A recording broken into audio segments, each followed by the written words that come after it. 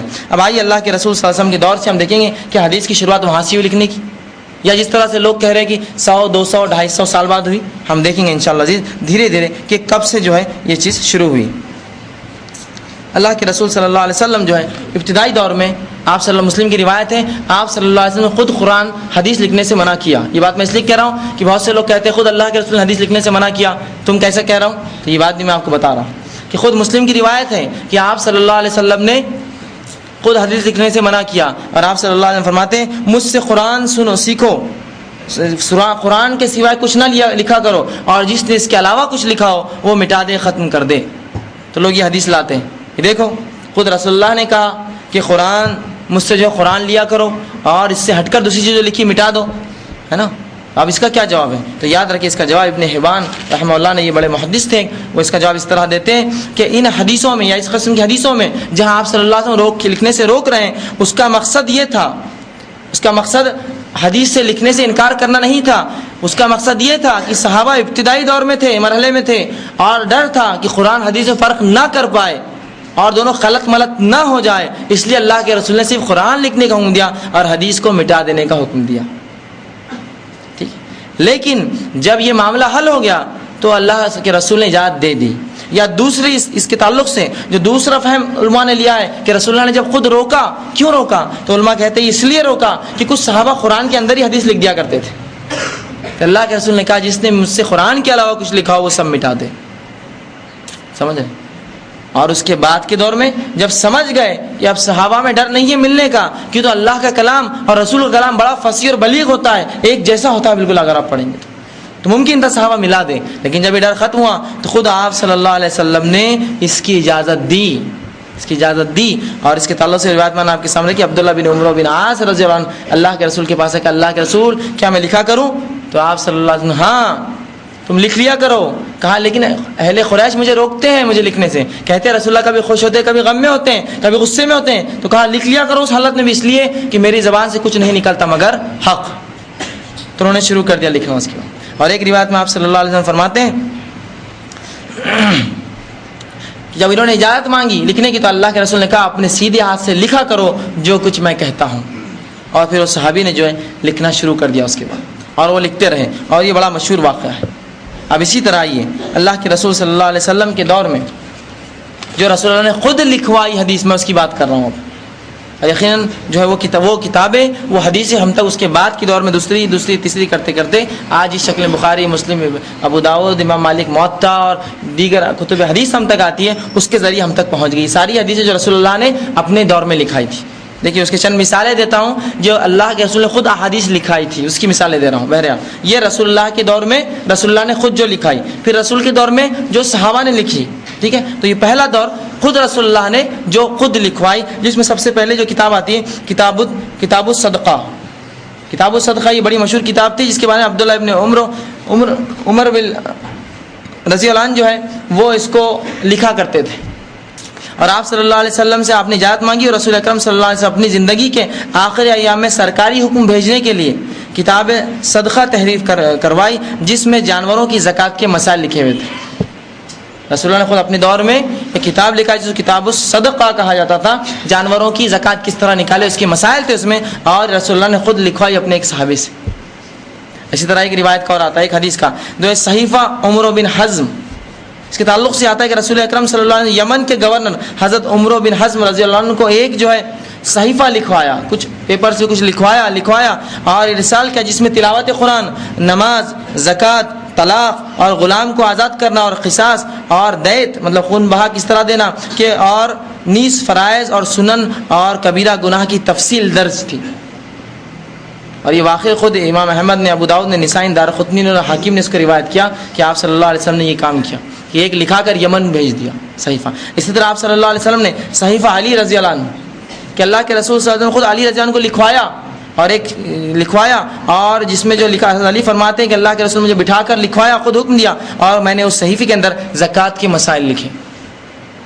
اسی طرح ایک صحیفہ ہے اس کے بعد صحیفہ وائل بن حجر رضی اللہ عنہ کہ حضرت وائل بن حجر رضی اللہ عنہ نے اپنے وطن حضرموت یمن کے رہنے والے تھے, جب جانے کا ارادہ کیا تو اللہ کے رسول صلی اللہ علیہ وسلم نے نماز, زکوٰۃ, روزہ, نکاح, شراب, سود وغیرہ کے مسائل جو ہے لکھ کر ایک صحیفہ دے دیا, صحابہ سے لکھا کے دے دیا تاکہ تم جا رہے ہو اس پر عمل کرنا. یہ جو دلائل ہے یہ کس چیز کا ثبوت دے رہے ہیں کہ رسول اللہ کے دور میں خود کتابت شروع ہو چکی تھی اور آپ صلی اللہ علیہ وسلم خود نفس نفیس لکھوایا لوگوں سے. اب آئیے آگے. اور صحیفہ سعد بن عبادہ رضی اللہ عنہ, جو حضرت سعد بن عبادہ رضی اللہ عنہ نے خود رسول اللہ صلی اللہ علیہ وسلم حدیث سن کر یہ صحیفہ مرتب کیا تھا. اسی طرح ایک صحیفے کے تعلق سے آتا ہے کہ صحیفہ جابر بن عبداللہ, حضرت جابر بن عبداللہ رضی اللہ عنہ کا جو ہے یہ جو لکھا ہوا صحیفہ تھا جس پہ مناسک حج کیسا کرے اس کی تفصیلات تھی جو رسول اللہ صلی اللہ علیہ وسلم نے خود لکھوایا تھا. اسی طرح جو ہے صحیفہ انس بن مالک رضی اللہ عنہ جو اللہ کے رسول سے جو بات سنتے ہیں آپ لکھتے ہیں اور وہ کہتے ہیں کہ رسول اللہ سے جو بھی میں نے بات سنی زندگی میں اور 10 سال آپ صلی اللہ علیہ وسلم کی غلامی میں رہے. انس بن مالک رضی اللہ عنہ کہا میں نے ہر چیز لکھی اور جب لکھتا تو رسول اللہ کو پڑھ کر سنا بھی دیتا, مطلب صرف لکھتا نہیں رسول اللہ کو پڑھ کر سناتا بھی میں نے کیا لکھا اور آپ صلی اللہ علیہ وسلم نے سنا اس کو, اٹیسٹڈ بھی ہو گئی وہ کاپی کہ میں نے لکھا, لکھنے میں کوئی غلطی نہ ہو, میں سنایا بھی کرتا. وہ خود کہتے ہیں انس بن مالک رضی اللہ عنہ نے رسول اکرم صلی اللہ علیہ وسلم نے خود احادیث سنی اور لکھی, پھر رسول اللہ صلی اللہ علیہ وسلم کو سنا کر ان کی تصدیق بھی میں نے کروائی. وہ کہتے ہیں میں نے تصدیق بھی کرائی کہ میں نے جو لکھا وہ کیا ہے. واجد بھائی لیبر کالونی والے, ان کا جو ہے کچھ خواتین انتظار کر رہے ہیں. اسی طرح جو ہے صحیفہ عبداللہ ابن عباس رضی اللہ عنہ کہ یہ صحیفے میں جو عبداللہ ابن عباس رضی اللہ عنہ کے پاس احادیث پر مشتمل کئی کتابیں تھیں جس میں سے جو عبداللہ بن عباس رضی اللہ عنہ کا جو وفات ہوئی تو ان کے پاس ایک اونٹ کے بوجھ کے برابر احادیث کی کتابیں تھیں. اتنی بہت سی احادیث انہوں نے رسول اللہ کی اپنی زندگی میں لکھ چکے تھے. اسی طرح جو ہے صحیفہ صادقہ, یہ بڑی مشہور کتاب ہے جس کو عبداللہ بن عمرو بن عاص رضی اللہ عنہ نے جو لکھا ہے صحیفہ صادقہ, اور اس کے اندر جو ہے احادیث کا بہت بڑا ذخیرہ تھا جس کے بارے میں وہ خود فرماتے ہیں کہ صادقہ وہ کتاب ہے جسے میں نے رسول اللہ صلی اللہ علیہ وسلم سے براہ راست سن کر لکھی, رسول اللہ کے دور میں آپ سے اجازت لے کر خود لکھی. اور یہ پورا کا پورا صحیفہ مسند احمد کے اندر موجود ہے آج کے دور میں. اس نے احمد جو حدیث کتاب ہے انہوں نے اس کو پورا روایت کر دیا اپنی کتاب میں یہ صحیفہ. اسی طرح جو ہے صحیفہ عمر بن خطاب رضی اللہ عنہ, اس کے اندر بھی اللہ کے رسول صلی اللہ علیہ وسلم نے کچھ احکامات دیے تھے جو عمر بن خطاب نے لکھا ہے عاملین کے لیے, جو زکوٰۃ لینے جاتے تھے ان کے کیا حق ہوں گا, وہ کیا کریں گے, کیسا لیں گے, کیا دیکھیں گے, اس کے مسائل تھے پورے. اسی طرح جو ہے صحیفہ عثمان ابن عفان رضی اللہ عنہ, اس میں عثمان ابن عفان رضی اللہ عنہ نے خود لکھا کہ کیا کیا رسول اللہ نے کہا, اس میں حدیث. اسی طرح جو ہے مسند ابو ہریرہ رضی اللہ عنہ, کہ ابو ہریرہ رضی اللہ عنہ کی ایک مسند تھی جو آپ نے خود اپنے ہاتھوں سے لکھی تھی اور الحمدللہ یہ ہم تک آج تک پہنچی ہے ہم تک, جس کو ہم حمام بن منبہ کے نام سے جانتے ہیں, صحیفہ حمام بن منبہ.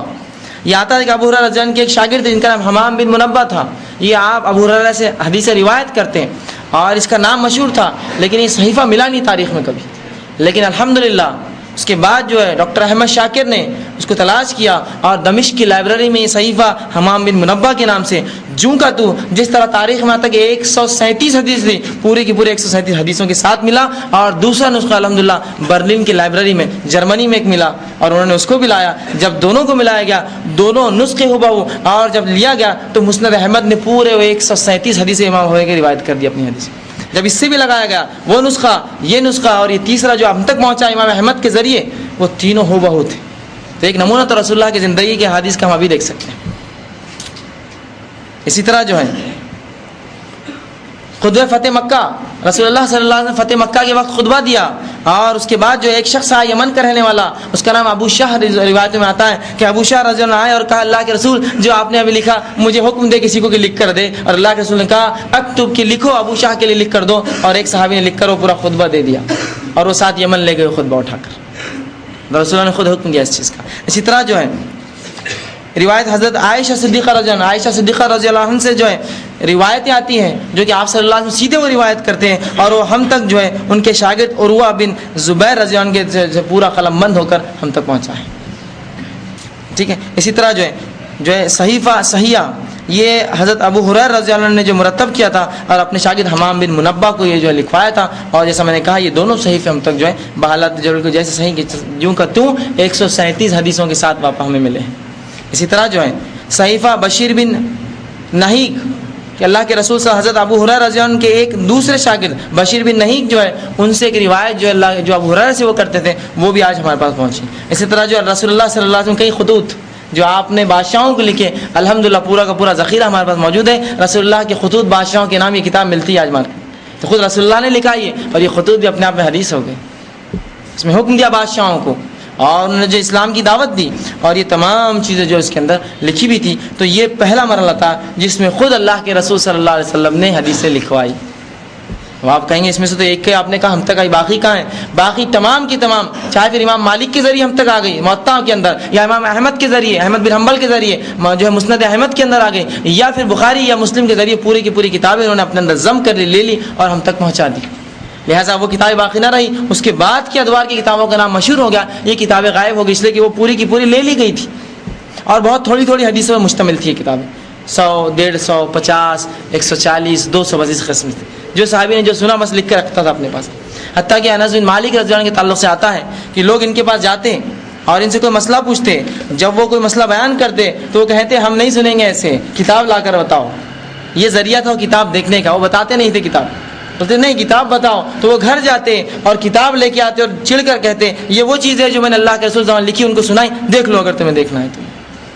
اور ایسے کئی ان کے پاس کتابیں تھیں جس میں لا کر لوگ دیکھنا چاہتے تو اس طرح سے ان کو کہتے نہیں آپ بتائیے لکھا ہوا. تو اندر جا کر پھر اور ظاہر سے اس زمانے کی کتابیں کوئی ہماری چھوٹی چھوٹی بک نہیں ہوتی تھی، وہ چمڑوں کے اس میں بہت ذخیم وزنی ہوتی تھی، لیکن لوگ اب دیکھنا چاہتے تھے انہوں نے واقعے میں لکھا کیا، اور وہ پھر لا کے بتاتے دیکھ لو میں نے یہ لکھا تھا رسول اللہ سے، اور سناتا بھی تھا ان کو پڑھ کر.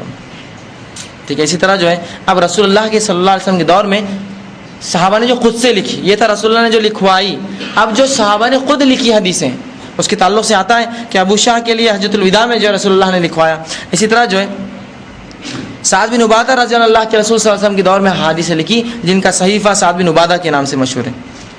اسی طرح جو ہے سمرہ بن جندب رضی اللہ عنہ انہوں نے بھی جو اللہ کے رسول صلی اللہ علیہ وسلم کی حدیثیں جو اللہ کے رسول سنی تھی تمام لکھی. اسی طرح جو جابر بن عبداللہ رضی اللہ عنہ، اسی طرح عبداللہ بن عباس نے، عبداللہ بن عمرو بن عاص اور انس بن مالک رضی اللہ عنہ جو اللہ کے رسول صلی اللہ علیہ وسلم سے خود رسول اللہ کے حکم پر بھی لکھی اور الگ سے بھی وہ لکھی اپنے طور سے احادیث. اسی طرح جو ہے عبداللہ بن ابی اوفا جو انہوں نے بھی جو رسول اللہ صلی اللہ علیہ وسلم میں حدیثیں لکھی کہ میں نے خود عبداللہ کے ہاتھ کے لکھے ہوئے، اور امام بخاری کہتے ہیں کہ میں نے خود عبداللہ کے ہاتھ کے لکھا ہوا مصحف جو صحیفہ دیکھا اور اس سے حدیثیں روایت کی. مطلب امام بخاری کے دور تک موجود تھی وہ کتاب. انہوں نے خود کہتے ہیں کہ میں نے دیکھا اور اسی میں سے حدیث میں نے روایت کی اپنی کتاب کے اندر. اسی طرح جو ہے صحیفہ سمرہ بن جندب جو ان کے بیٹے سلیمان رحمۃ اللہ علیہ ان کے پاس تھا، لوگ آتے اور کہتے ہمیں بتائیے آپ کے والد نے کیا لکھا، اور وہ کتاب چلاتے اور لوگوں کھول کھول کر بتاتے. یہ دیکھیے حدیث کی تدوین، حدیث جمع ہو رہی ہے رسول اللہ صلی اللہ علیہ وسلم کے دور میں اور اس کے بعد کے دور میں تو الحمدللہ. اور اسی طرح جو صحیفہ جابر امام مسلم کہتے ہیں کہ یہ صحیفہ حج کے مناسک پہ جو مشتمل تھی.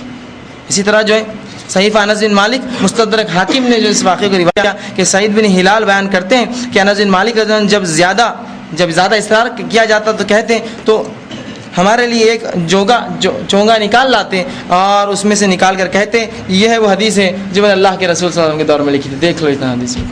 اسی طرح جو ہے رسول اللہ صلی اللہ علیہ وسلم کے بعد کے دور میں یہ بات بالکل واضح ہے. میں سمجھتا ہوں کہ اللہ کے رسول نے پہلے دور میں منع کیا لیکن دوسرے دور میں خود حکم دیا کہ حدیثیں لکھی جائیں. اگر یہ مطلق نہیں لکھنے کا حکم ہوتا رسول اللہ کا تو آپ کبھی یہ نہ کہتے اور یہ الفاظ ادا نہ کرتے جو جانتے مجھ پر جھوٹ باندھے وہ اپنا ٹھکانہ جہنم سمجھ لے. اگر لکھنے کا معاملہ ہی نہیں ہوتا تو جانتے مجھتے جھوٹ باندھنے کا حکم کیوں دیتے رسول اللہ, اور کیوں ڈراتے کہ میرے نام سے کوئی جھوٹی بات منسوب نہ کرو.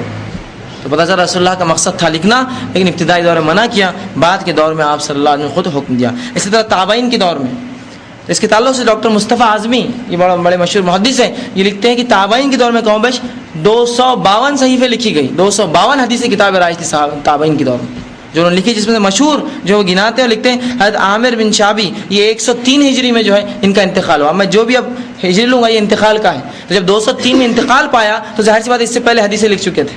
اب آپ سمجھ لیجیے, اب زندگی جو مرحلہ میں لکھا گیا, بہرحال انتقال 103 میں پایا ہوا ان کا, تو مطلب اس سے پہلے یہ حدیثی کتاب لکھ چکے تھے, جمع کر چکے تھے حدیثیں.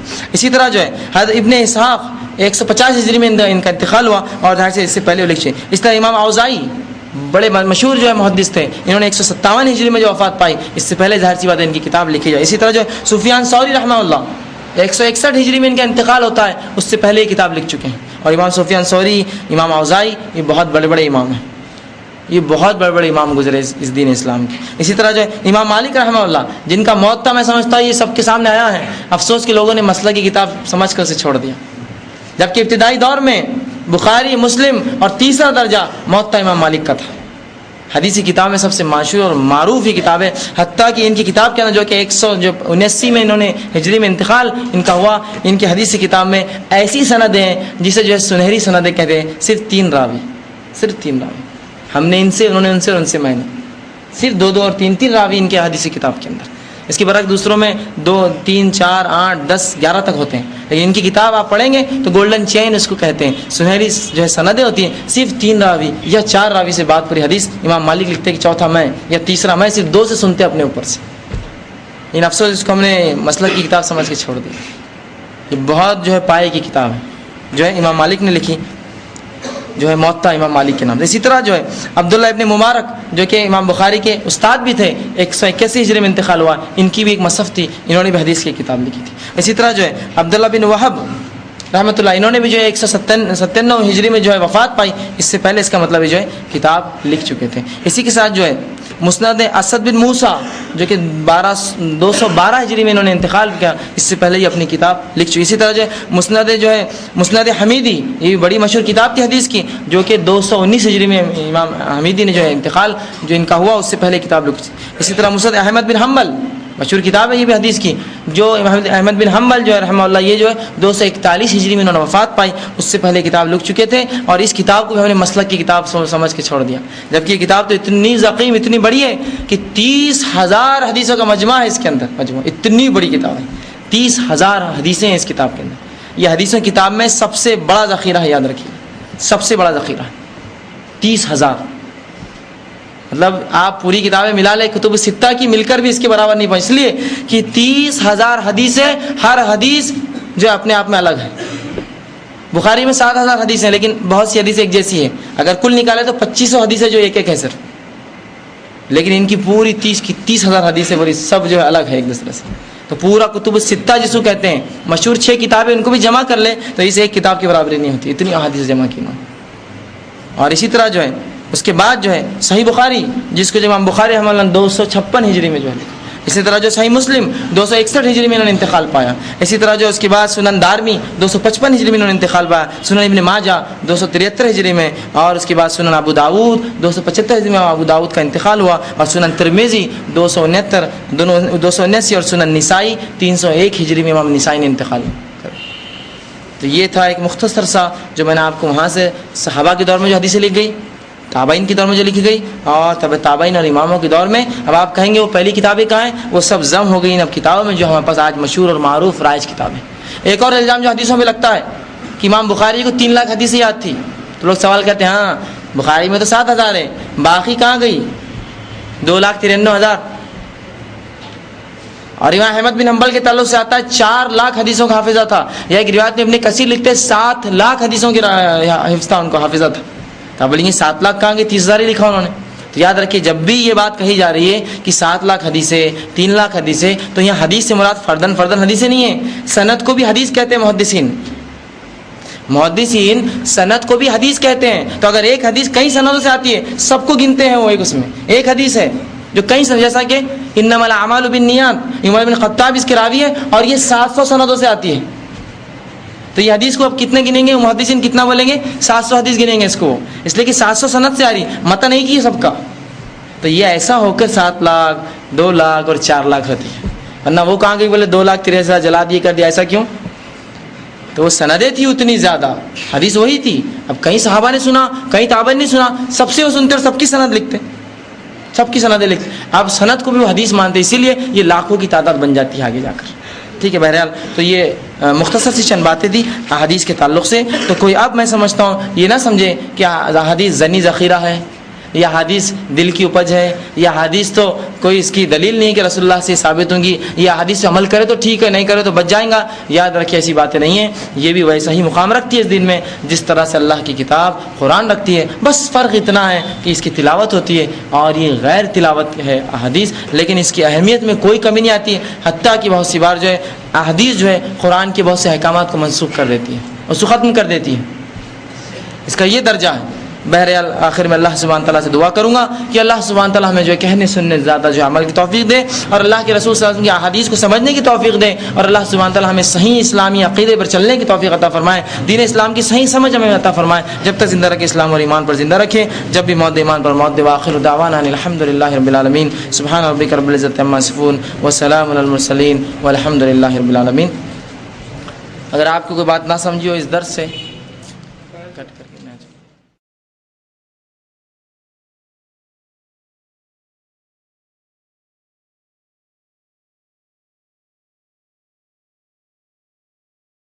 کوئی سوال ہو تو آپ جو ہے اس سے پوچھ لیں. ایک سوال لیتا ہوں. کچھ ایک سوال آیا ہے کہ صحیح حدیث کون کون سی ہے، پھر کچھ اس پہ آگے لکھا جیسے صحیح بخاری، صحیح مسلم، نسائی، ابو داؤد. بہرحال صحیح حدیث کون کون سی انہوں نے لکھا. بہرحال صحیح حدیث کے تعلق سے 2 کتابیں ایسی ہیں جن کے معاملے میں یہ بالکل پوری امت کا اتفاق ہے اس پر، شروع دور سے لے کر اس دور تک، اور انشاءاللہ قیامت تک یہی معاملہ رہے گا کہ اللہ کی کتاب کے بعد کسی کتاب کا درجہ ہے دنیا کے اعتبار سے تو وہ بخاری کا ہے. اللہ کی کتاب کے بعد کسی کتاب کا درجہ ہے دنیا میں تو وہ بخاری شریف کا ہے. تو بہرحال جہاں تک معاملہ بخاری کا اور مسلم کا، مطلب شیخین نے جو روایت کیا جس کو صحیحین کہتے ہیں، یہ 2 کتابیں مکمل صحیح ہیں، اس لیے ان کو جو ہے صحیحین کہتے ہیں، 2 صحیح کتابیں. لیکن اس سے برعکس ہٹ کر جتنی کتاب ہے اس میں صحیح بھی ہوتی ہے اور ضعیف روایت بھی ہوتی ہے. تو بہرحال ان 2 حوالوں سے، مطلب بخاری اور مسلم کے حوالوں کے علاوہ اگر کوئی حوالہ آپ پائیں تو اس حوالے کے ساتھ آپ کو جاننا ضروری ہوگا کہ صحیح ہے ضعیف ہے. اور بہرحال الحمدللہ آج کل اکثر جو اب چونکہ چھپائی عام ہو چکی ہے، اکثر لوگ لکھتے ہیں ضعیف ہے یا صحیح ہے، بالکل لکھا ہوا تھا حسن ہے، صحیح ہے، یا اسی طرح جو ہے موضوع ہے، پورا لکھا ہوا تھا بہرحال پورا تفصیل سے.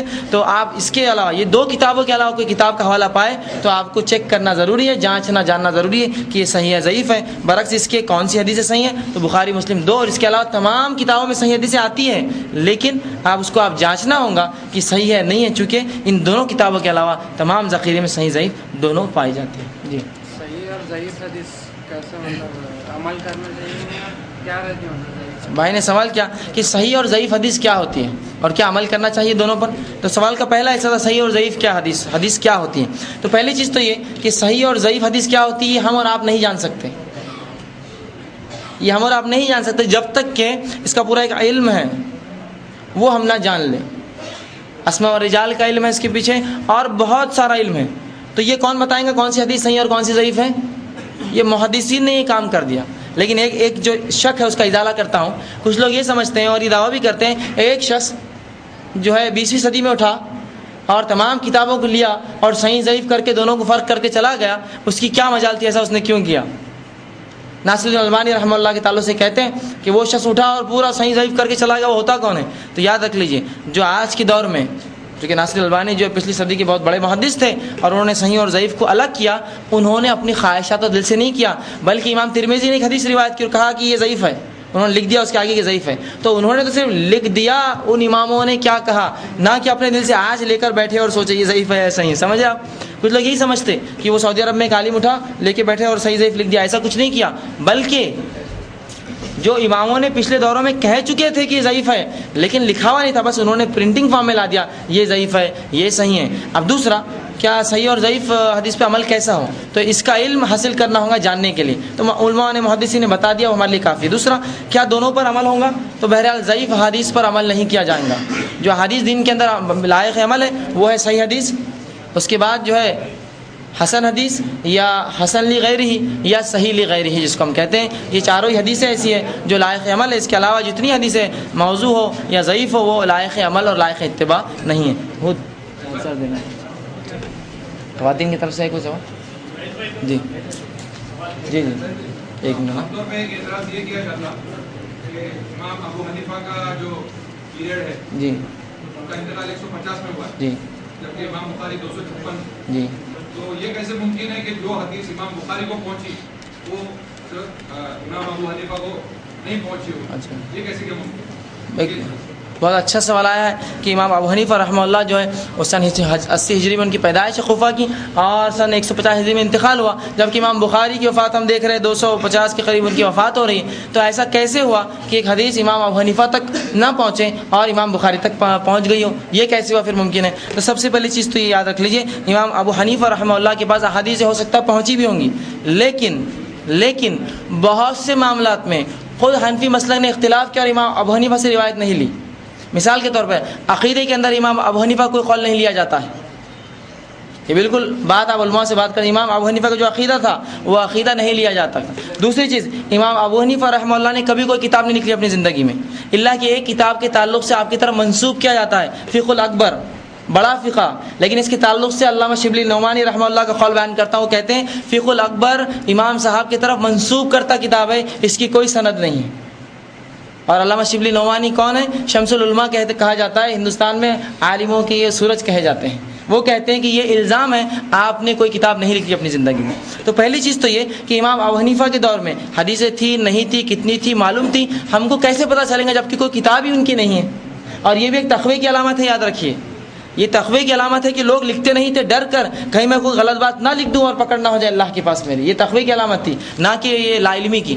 اور جو لوگ یہ الزام لگاتے ہیں کہ امام ابو حنیفہ تک سے 19 حدیثیں پہنچی 16، یہ کم علم اور کم عقل اور نااہل لوگ ہیں، یاد رکھیے، ان کو علم نہیں اس چیز کا۔ بہرحال کچھ لوگوں نے انہیں بہکا دیا، وہ اس بہکاوے میں آ کے باتیں کہتے ہیں، یقیناً ان تک حدیثیں پہنچی ہوں گی، اس میں کوئی شک نہیں، لیکن چونکہ کوئی کتاب ان سے ثابت نہیں ہے لہٰذا یہ کہنا مشکل ہے کہ کتنی پہنچی تھی اور کتنی نہیں پہنچی۔ دوسری بات کہ ایک کتاب جو امام ابو حنیفہ کی طرف منسوب کی جائے، دوسری ایک اور موطا امام اعظم کے نام سے ایک کتاب ہے جو لوگ کہتے ہیں کہ امام ابو حنیفہ نے لکھی، جسے 501 حدیثیں ہیں، تو یہ یاد رکھ لیجئے یہ کتاب امام ابو حنیفہ نہیں لکھی، بلکہ یہ امام حزمی نے یا خوارزمی کے نام سے ان کا نام ہے، یہ امام ابو حنیفہ کے 700 سال بعد انہوں نے لکھی مسند امام اعظم۔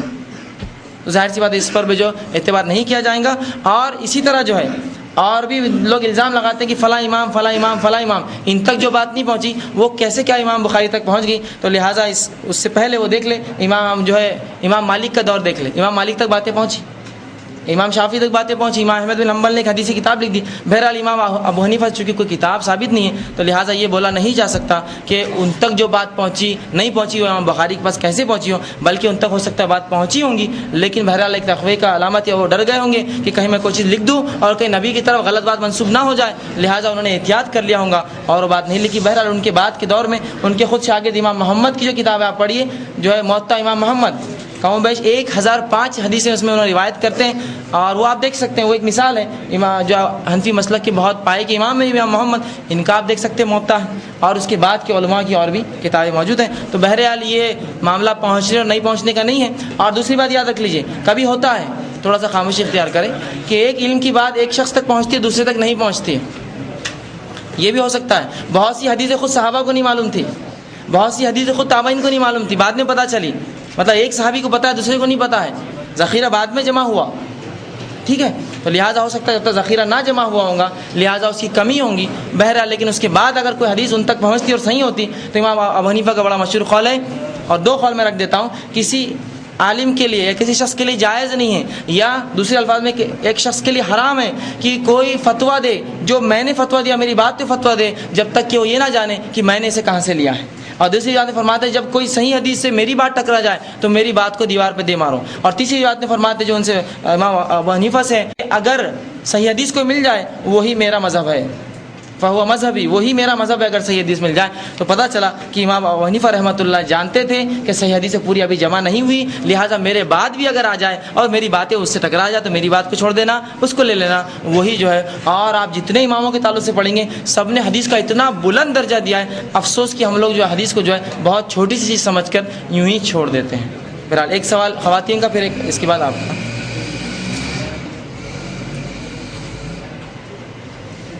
بڑا اچھا سوال ہے کہ اگر دو حدیثوں کی کتابوں میں بات ٹکراتی ہو تو کس کی بات پر عمل کیا جائے؟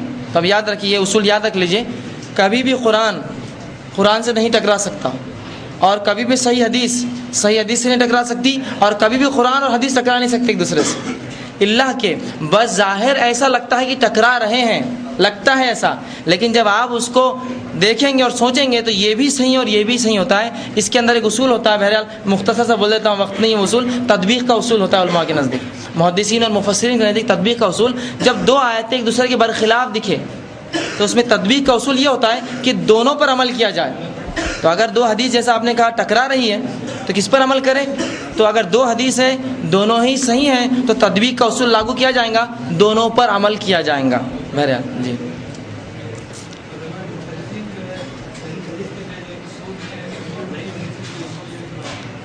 بھائی نے ایک سوال کیا کہ علماء نے جو ہے محدثین نے صحیح اور ضعیف حدیث کے لیے جو اصول دیے اس کے تعلق سے چند باتیں بتاؤں.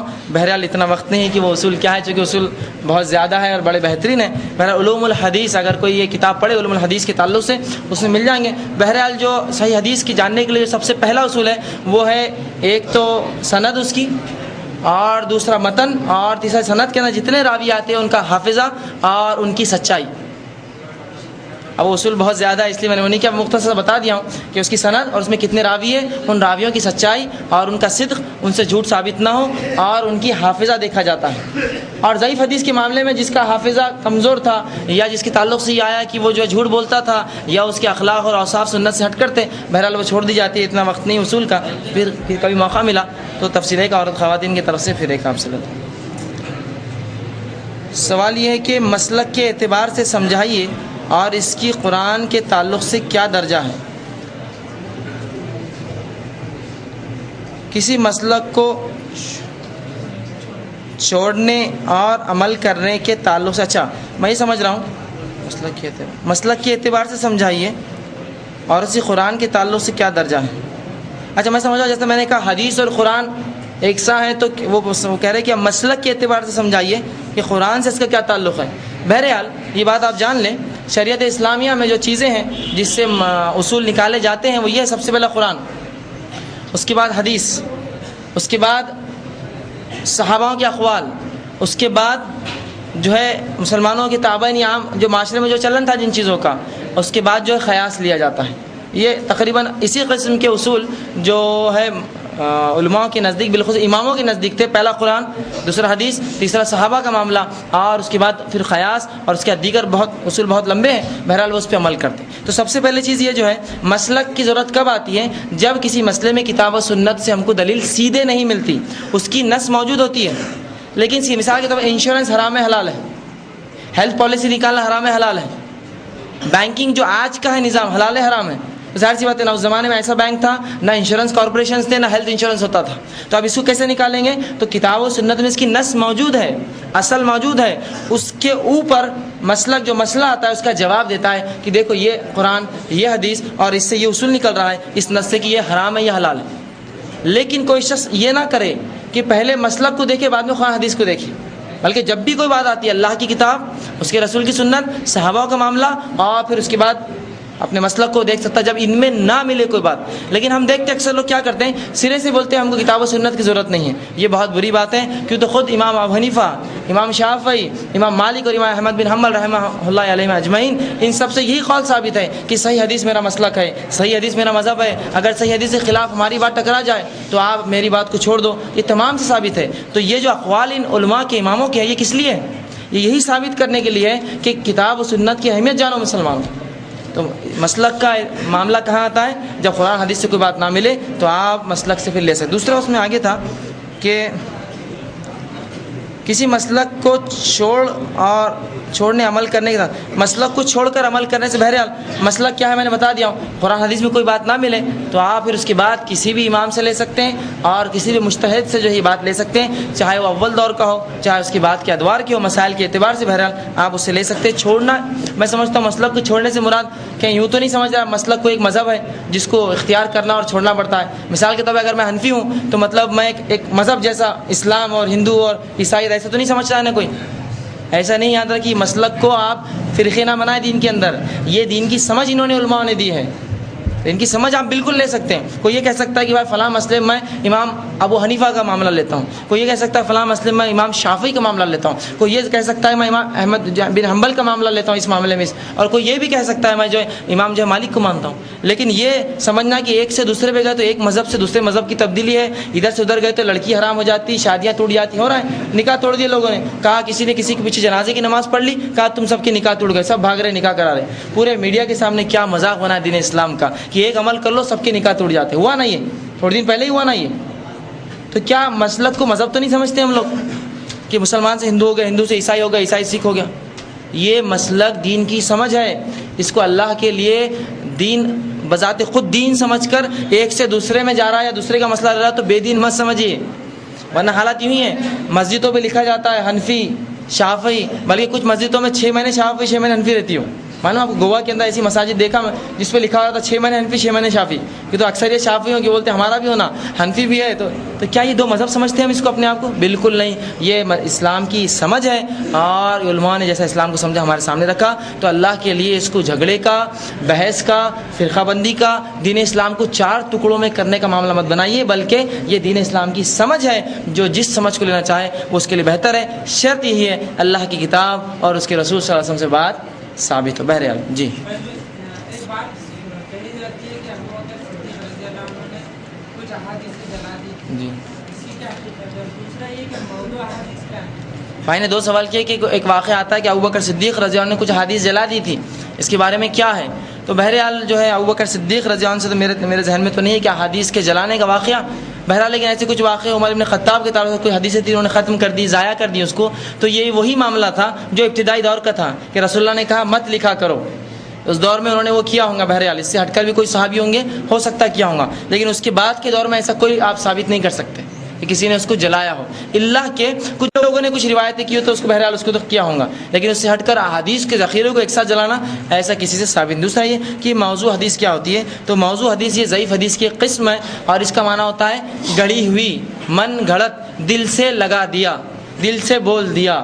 اور یہ حدیث پر عمل نہیں ہوتا اس لیے کہ دل سے بولی ہوئی ہے, اللہ ہی بہتر جانتا ہے اس کی حقیقت کیا, لہٰذا اس پہ عمل نہیں ہوگا, اس لیے کہ راوی جو ہے وہ دل سے کہتا ہے. ایک اس کے بعد انشاءاللہ آپ کو اچھا بول دیں. بھائی نے ایک سوال کیا فضائل عمل کتاب کے تعلق سے کیا صحیح ہے ضعیف ہے؟ تو یاد رکھ لیجئے اللہ کی کتاب کے علاوہ تمام کتابوں کے تعلق سے ہمارا یہی معاملہ ہے, چونکہ انسانوں کی لکھی ہوئی ہے اس میں غلطیاں ہوتی ہیں. میں نہیں سمجھتا ایسا کوئی شخص یہاں موجود ہے جو یہ کہے کہ ایسی دنیا میں اور کتابیں ہیں جو اللہ کی کتاب کے علاوہ جس میں ایک بھی غلطی نہیں. بتائیے آپ, ہے تمام کتابوں میں غلطیاں ہوتی ہیں, فرق اتنا ہے کچھ میں زیادہ اور کچھ میں کم ہوتی ہے. اور یہ اس چیز کی دلیل ہے کہ یہ انسان کی لکھی ہوئی ہے, اور انسان کیا ہے انشاءاللہ درس آ رہا ہے میرا. اللہ کے فرمان کل بنی آدم خطا و خیر الخطائین التوابون, کے تمام انسان جو آدم کے اولاد جو ہے سب جو خطا کار غلطیاں ان سب سے ہوتی ہیں. خیر وہ ہے جو اس سے جو رجوع کر لے. بہرحال تو اس کتاب کے تعلق سے آپ کا کیا رہا ہے؟ تو بہرحال صحیح ضعیف اس میں دونوں ہیں. جس طرح سے اس سے ہٹ کر اور کتابوں میں ہے, تو جو معاملہ ضعیف کا ہو چھوڑ دے, جو معاملہ صحیح کا ہو لے لے, چاہے جس بھی کتاب کا معاملہ ہو صرف صحیح ہے ان کو چھوڑ کر بخاری اور مسلم. اور اس معاملے میں خود علماء یہ کہتے ہیں کہ ہاں برابر یہ معاملہ بالکل درست ہے, جو ضعیف ہوں گا اس کو چھوڑ دیا جائے گا, بقیہ کو جو لے لیا جائے, بس اتنا ہی معاملہ ہے. جی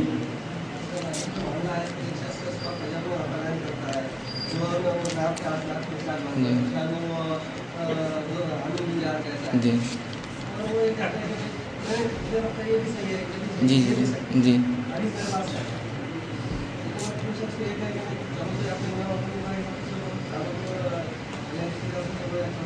جی بھائی نے ایک بڑا میں نے ایک بڑا اچھا سوال کیا کہ ایک شخص ہے جو صبح فجر میں جو ہے رفع دین سے نماز پڑھتا ہے، پھر ظہر کا وقت آتا ہے تو آمین بالجہر بولتا ہے، پھر عصر ہوتی ہے تو ناف کے نیچے ہاتھ باندھ لیتا ہے، بہرحال وہ سب کرتا ہے، تو کیا یہ صحیح ہے؟ یا اس سے بہتر یہ ہے کہ کوئی ایک انسان حنفی ہو جائے اس پہ چلے یا شافعی ہو جائے؟ تو کیا یہ سب طریقے صحیح ہیں یا پھر اس میں کچھ ہے یا پھر وہ ایک پر چلے بہتر ہے؟ تو بہرحال اس کا جواب یہ ہے کہ اگر ایک شخص ناف کے نیچے ہاتھ باندھتا ہے یا آمین بالجہر بولتا ہے یا رفع دین کرتا ہے تو اگر سنت سے یہ عمل ثابت ہے تو بالکل اس کا عمل درست ہے. سنت سے اگر یہ عمل ثابت ہے تو بالکل درست ہے. اور کبھی کبھار یوں بھی ہوتا ہے سنت میں ایک سے زائد بھی چیزیں ہوتی ہیں ایک معاملے کے تعلق سے، ہر معاملے کے تعلق سے نہیں، لیکن کچھ معاملوں کے تعلق سے یہ بھی ٹھیک ہے اور یہ بھی ٹھیک. جیسا ایک روایت آپ نے کہا عید کا خطبہ جو سننا چاہے سنے، جو جانا چاہے جائے. عید کے خطبے کے تعلق سے آپ فرماتے ہیں، اسی سے علماء لکھتے ہیں کہ واجب نہیں ہے اس کا سننا.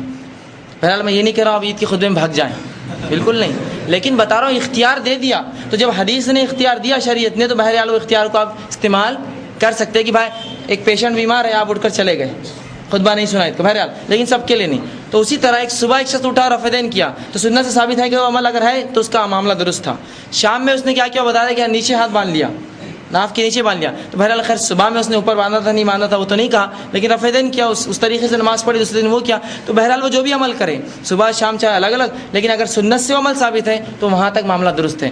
جہاں معاملہ سنت سے ثابت نہ ہوا تو بہرحال وہاں وہ معاملہ غلط ہوا.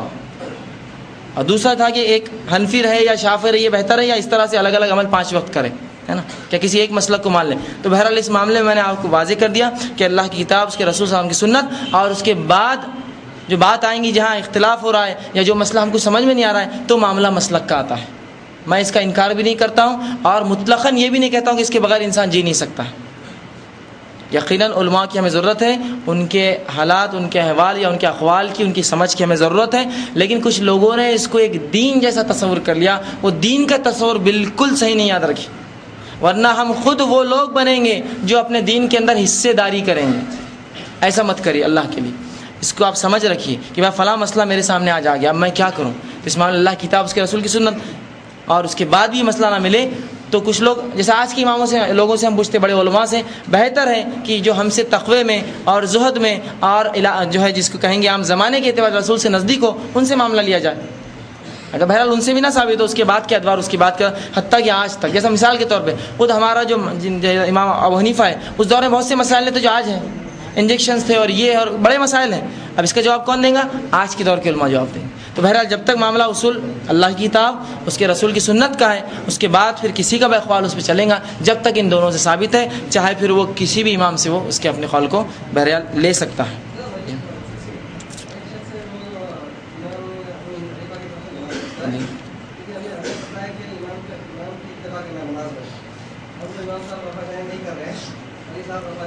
جی جی جی جی بھائی نے ایک اچھا سوال کیا کہ ایک شخص ہے امام جو ہے وہ رفع دین نہیں کر رہے ہیں اور جو پیچھے ایک شخص کھڑا ہے صف میں وہ رفع دین کر کے نماز پڑھ رہا ہے، تو کیا رسول نے تو کہا کہ امام کی اتباع کرو؟ تو یہاں ایک بات پہلی چیز جان لیجیے، اتباع سے مراد ہے امام جیسا کرے ویسا کرو. مثال کے طور امام جو ہے کھڑا ہوا ہے قیام میں تو آپ بھی قیام میں کھڑے رہیں گے، آپ یہ نہیں کر سکتے کہ آپ رکوع میں پہلے چل جائیں. اتباع سے مراد یہ ہے. اگر اتباع سے مراد ہر حرکت ہوتی امام کی تو پھر بڑا مسئلہ ہو جاتا ہمارے لیے، کہ تو امام کبھی نماز میں کھجا لے، انسان ہے، کبھی اس کو کوئی چیز حرکت کرے ہلے، تو یہاں وہ نہیں ہے. اتباع سے مراد یہ ہے کہ جو وہ کر رہا ہے، مطلب وہ قیام میں آپ بھی قیام میں، وہ رکوع میں آپ بھی رکوع میں. اور اس کی دلیل رسول اللہ خود ایک اور حدیث میں فرماتے ہیں کہ جب تم نماز کے لیے جاؤ اور امام کو جس حالت میں وہ پکڑ لو، انتظار مت کرو. ہاں بس کچھ لوگ آگے صف میں کھڑے رہتے ہیں، امام صاحب قاعدے میں رکوع میں چلے گئے تو اب رکوع چھوڑ گیا، پھر وہ قیام کرتے سمیع اللہ لمن حمدہ ربنا لک الحمد، پھر اس کے بعد جھکتے 2 سجدے کرتے جب تک کھڑے رہتے. حدیث میں جو امام کی اتباع کرو کیا ہے، یہاں حدیث کو کیسا لاگو کریں گے؟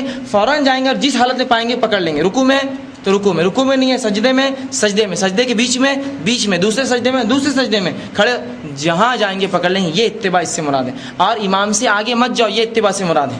ٹھیک ہے، جیسا امام ابھی قیام میں ہے اور آپ رکوع میں چل جا رہے ہیں، یہ آگے مت جاؤ، یہ اس سے مراد ہے. لیکن یہ سب چیزوں کو چھوڑ کر ہم اس اتباع کو کہاں لاگو کرتے ہیں؟ امام جیسا کرے، جیسا ہاتھ باندھے، جیسا وہ کرے ویسا کرو، یہ وہ مراد نہیں ہے.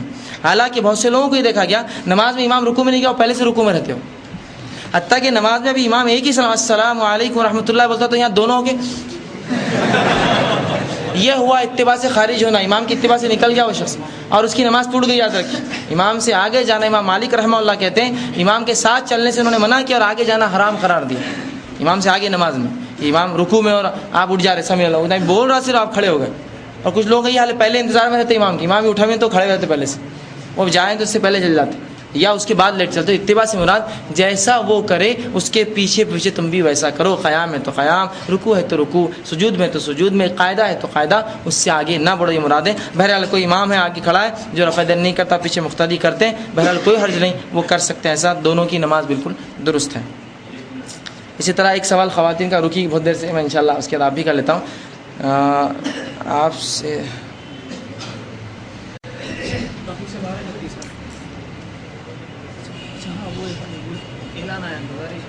ایک گزارش آئی، بہرحال اس کو کر دیتا ہوں. فیض بھائی، میری آپ سے یہ درخواست ہے کہ آپ ان حضرات کو تاکید کریں جو اپنی بیویوں اور بہنوں کو درس میں پورے وقت تک بیٹھنے پر مجبور کرتے ہیں. بہرحال یہ بالکل میری تاکید ہے آپ سب سے کہ ان کو مجبور نہ کریں. اگر ان کو جانا ہو تو بالکل آپ فوراً اٹھ کر یہاں سے چلے جائیں، ان کو نہ روکیں. یہ بری بات ہے اس لیے کہ خواتین ہیں، ان کی مجبوریاں ہیں، اس لیے کہ ہم تو گئے فجر پڑھی اور بالکل مردار کے ایسا پڑ گئے، وہ بیچاریوں کو کام کرنا ہے، گھر پہ کھٹکے پڑ رہے ہیں، یہ ہو رہے، لوگ آ رہے ہیں، آپ کے سب ان کو کرنا ہے، اور بچے ہیں پھر اس کے اوپر.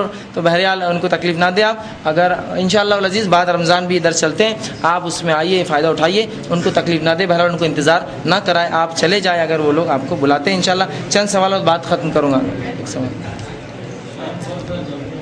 جی، اچھا بہرحال ایک سوال ہے عنوان سے تھوڑا سا وہ، بہرحال لیکن میں انشاءاللہ جواب دیتا ہوں کہ قیام نماز میں فرض ہے. تو بہرحال اگر کوئی شخص جو ہے رکوع میں نماز میں ملتا ہے تو کیا اس کی نماز ہو جائیں گی؟ تو اس تعلق سے یاد رکھیے علماء نے اختلاف کیا، لیکن جو صحیح رائے میں آپ کے سامنے رکھنے کی کوشش کروں گا. پہلی چیز تو یہ کہ قیام نماز میں ہاں بالکل فرض ہے جو قیام میں ملے. مطلب قیام چھوڑ کے کوئی کھڑے رہ کر رکوع میں نہیں مل سکتا، اس کی نماز نہیں ہوگی. پھر جس کو قیام ملے وہ قیام بالکل کریں گا، اس لیے کہ وہ فرض ہے. لیکن اللہ کے رسول صلی اللہ علیہ وسلم کی دوسری حدیث جو ہے اس کو مستثنا بھی قرار دیتی ہے، اس صورت میں جب کہ رکوع میں آپ امام سے مل جائے، یہاں قیام مستثنا ہو جاتا ہے. مطلب اس کو چھوڑ کر بھی نماز آپ کی درست ہو جاتی ہے. اللہ کے رسول صلی اللہ علیہ وسلم، کچھ لوگ کہتے نہیں جب تک قیام نہ ہو نماز نہیں ہوتی، کچھ کہتے جب تک سورہ فاتحہ نہ ہو نماز نہیں ہوتی، کچھ کہتے ہیں رکوع میں نماز نہیں ملے گی اس لیے کہ سورہ فاتحہ اور قیام دونوں نہیں ملا. بہرحال اس میں جو ہماری سمجھ ہے وہ یہ ہے کہ جو اللہ کے رسول کی حدیث آتی ہے جس کو لوگ دلیل بناتے ہیں کہ آپ صلی اللہ علیہ وسلم دیکھا ایک صحابی جو نماز میں آئے اور رکوع کی حالت میں ملے، آپ صلی اللہ علیہ وسلم آئے اور کہا، تاکید کی کہ آئندہ ایسا مت کرنا، ٹھیک ہے، یہ ان سے کہا. تو کچھ لوگ کہتے دیکھو رسول اللہ نے رکوع میں ملنے سے منع کیا، تو آپ جب تک قیام نہیں ملتا آپ کو رکعت نہیں ملتی. لیکن وہیں رسول اللہ دوسری حدیث فرماتے ہیں کہ جس کو رکوع ملا اس کو رکعت مل گئی.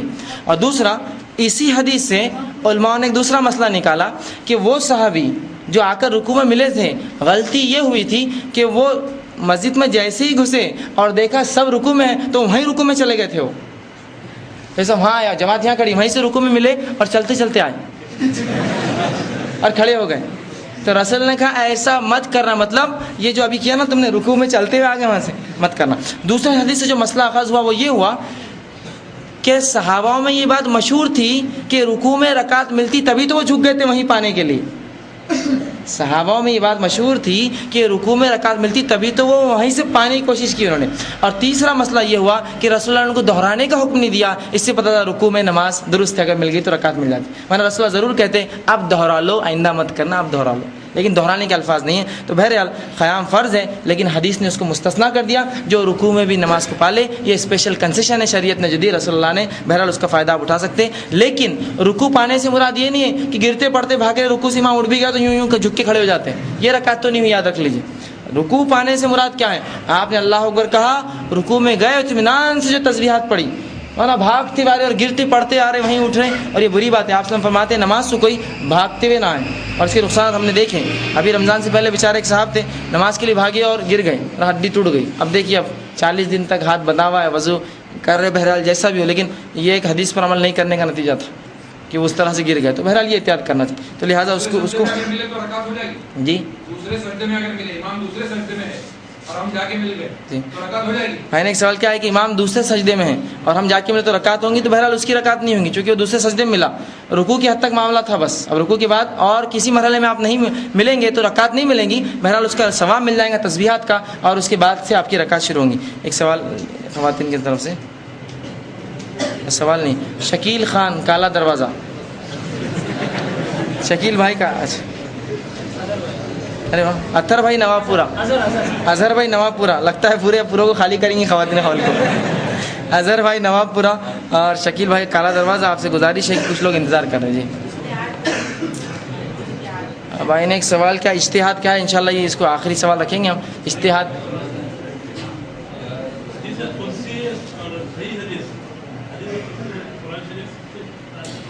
انشاءاللہ بتاتا ہوں. یہ چونکہ ٹاپک سے بہت زیادہ ریلیٹڈ سوال ہے، وہ اجتہاد کا سوال آپ سے پہلے کہ حدیث قدسی اور قرآن میں کیا فرق ہے؟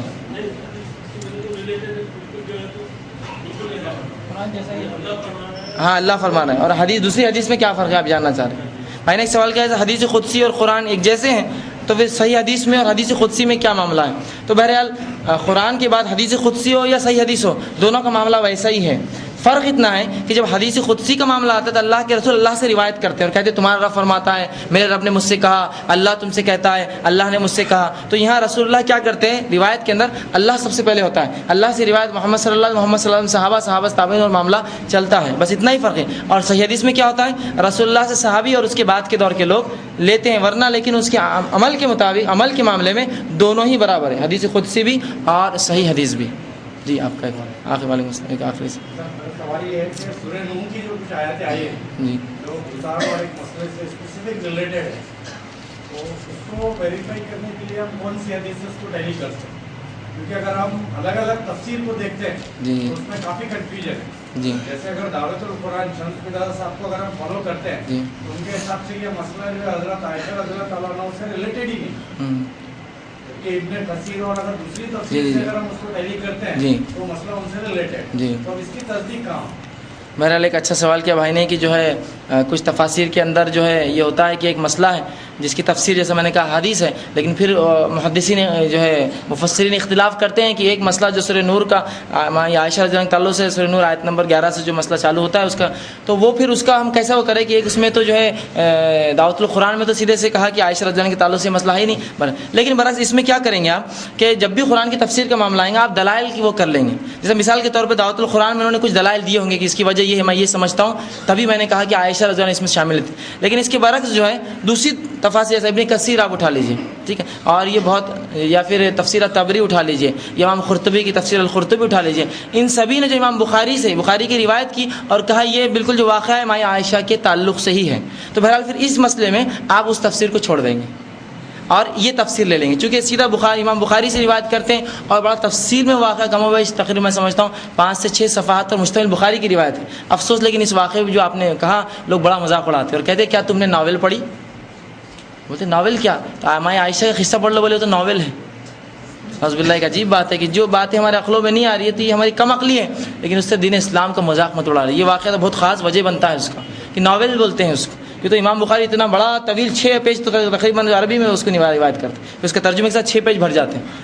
تو لوگ بولتے ہیں تو ناول ہے گا، اتنی بڑی حدیثیں ہوتی ہیں. تو بہرحال وہ آپ کیا کیجئے، وہ ایک تفسیر کو چھوڑ کر فوراً دوسری تفسیر پہ جائیے اور حوالے دیکھ لیجیے، حوالے کیا انہوں نے دیے، کیا وجوہات دی. اب جب بخاری کا معاملہ امام بخاری کہتے کہ واقعہ اسی سے بالکل تعلق رکھتا تھا، تو بہرحال ہمارے لیے جو ہے وہ واقعہ اسی سے تعلق رکھنے والا ہے. بہرحال انشاءاللہ بس یہ آخری سوال اور اس کے بعد انشاءاللہ یہ نشست ختم کر کے اگلے نشست کا اعلان کر دوں. وہ جو ہے لوگوں کی غلطیوں کے اصلاح کا 90 طریقہ، بڑا اہم عنوان ہے. لوگ اکثر باتیں سن لیتے ہیں لیکن ان کو اصلاح کا طریقہ نہیں آتا ہے اور وہ مصلح مطلب اصلاح کرنے کے بدلے بمباریاں کرتے جا کر، ہے نا، اس کو ختم اس کو ہٹا دیتا، اس کو اٹھا دیتا. یہ بالکل غلط ہے. رسول اللہ نے جب غلطی دیکھی کیسی اصلاح کی، یہ بھی تو رسول سے سیکھنا ہے نا ہم کو کہ اپنے دل سے اصلاح کرنا ہے. ورنہ آج دیکھا گیا اور لوگ مجھے فون بھی کرتے اور کنٹینیو جب سے رمضان کی درس شروع لوگ فون کریں وہ ہمارا بچہ آ گیا پاگل ہی ہو گیا جب سے آپ کے پاس آیا. میں نے کہا میں نے کیا کیا؟ وہ تو ہماری عزت نہیں کرتا. میں نے کہا میں نے کبھی ماں باپ کی عزت کے تعلق سے نہیں کہا. ماں باپ کی عزت تو ہم پر اتنی فرض ہے کہ اگر ایک شخص پوری اطاعت کر لے اللہ کی اور ماں باپ کو ناراض کر دے تو واللہ اللہ اس کا نگہبان ہے، اس کا کیا حال ہوگا. جب ایک بندہ اللہ کی اطاعت کرتا ہے ظاہر سے تو ماں باپ کی اطاعت تو اس میں شامل ہے نا، ان کو کیسے ناراض کر سکتا ہے وہ. میں یہ نہیں کہہ رہا ہوں کہ آپ شریعت کو چھوڑ دیں، لیکن ان کو دھتکارے نہ، ان کو جھٹلائے نہ، ان کو برا بھلا یا گالی گلوچ نہ کریں یا ان پہ الزام نہ ڈالیں بدعتی اور کافر اور مشرک. ان کی اصلاح کریں آپ. اور رسول اللہ صلی اللہ علیہ وسلم نے کیسی کی، میں اس کے بعد کے عنوان میں رکھنے والا ہوں رسول اللہ صلی اللہ علیہ وسلم کا لوگوں کی غلطیوں کا اصلاح کا 90 طریقہ. تو آپ سے گزارش ہے بیٹھے، ورنہ ایسا نہ ہو کہ اصلاح کے بدلے ہم لوگ بات کو خراب کرنے والے بن جائیں اور سدھار کے بدلے اس معاشرے کی بگاڑ کی ہم وجہ بنے اور اس میں کیا ہے بندہ میں ہو جاؤں پھر سب کے بدلے. بہرحال خیر یہ آخر انشاءاللہ سوال رہیں گا.